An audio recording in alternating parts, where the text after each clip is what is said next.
त्रैवत नमोस्तु नमोस्तु नमोस्तु। गुरुजी, हम लोग वहाँ जैन दर्शन पढ़ते हैं, उसमें पुस्तक परीक्षा बुक है, उसका श्लोक नंबर 13, तत्परण्यम स्वतः परश्चर्य। महाराज जी, इसमें प्रमाणस्य मतलब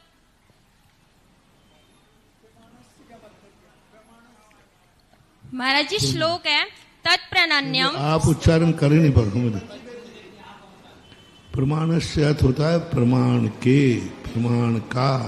महाराज जी, प्रमाण का कुछ एक अर्थ भी तो होता होगा।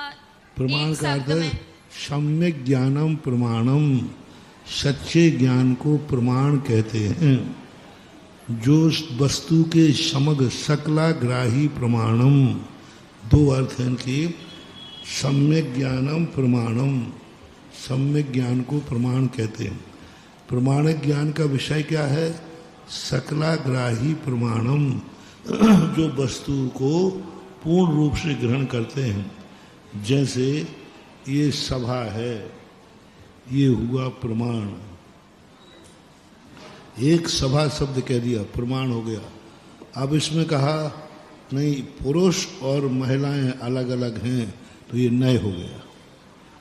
सभा में संपूर्ण पूरा संसार है, ये प्रमाण हुआ।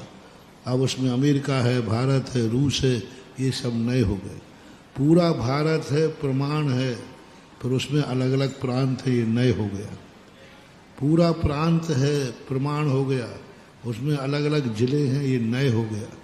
पूरा जिला है, ये प्रमाण हो गया, और उसमें तहसील नए हो गए। पूरी तहसील है, ये प्रमाण हो गया। एक एक गांव नए हो गया। एक गांव पूरा है, प्रमाण हो गया। अलग अलग मोहल्ला है, ये नए हो गया। एक पूरा मोहल्ला प्रमाण हो गया, और उसमें अलग अलग घर नए हो गए। एक पूरा घर प्रमाण हो गया, फिर सबके अलग अलग कमरे नए हो गए।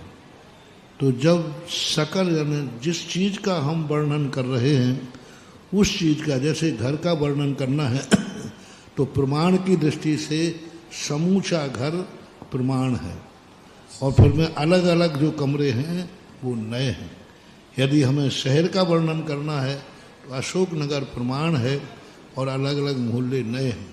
ऐसा डिवाइडेशन प्रमाण और नयों का किया जाता है। प्रमाण और नए वो कहलाते हैं जिनसे पदार्थों को जाना जाता है।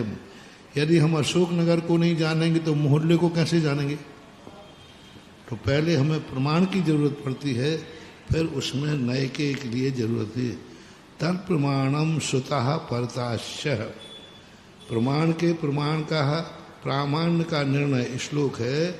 प्रमाण के प्रमाण का निर्णय प्रमाण्यम स्वतः परतस्य। प्रमाण जो है श्रोता भी होता है और परता भी होता है।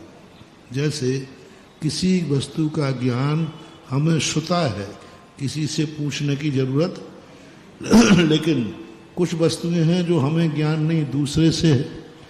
अभ्यस्त विषातु श्रुता, अनभ्यस्त विषातु परता। इसी परीक्षा मुक्के में पहले तो दिया श्रुता और परता। जैसे जिस स्थान से तुम परिचित हो, उस स्थान पे कभी तुम आओगे तो क्या तुम्हें रास्ता पूछना पड़ेगा? लेकिन पहली बार आए हो तो परता है। रास्ता दोनों में तो अनभ्यस्त विषातु परता। जिस चीज को हमने कभी जाना नहीं, परखा नहीं, उसका हमें पर से ज्ञान होता है, सच्चा ज्ञान, वो प्रमाण है। और जिस चीज में हम परिचित हैं, अभ्यस्त हैं, उसमें श्रुता ही हम जान लेते हैं, यही रास्ता यहाँ का है। इसलिए प्रमाण श्रुता और परता होता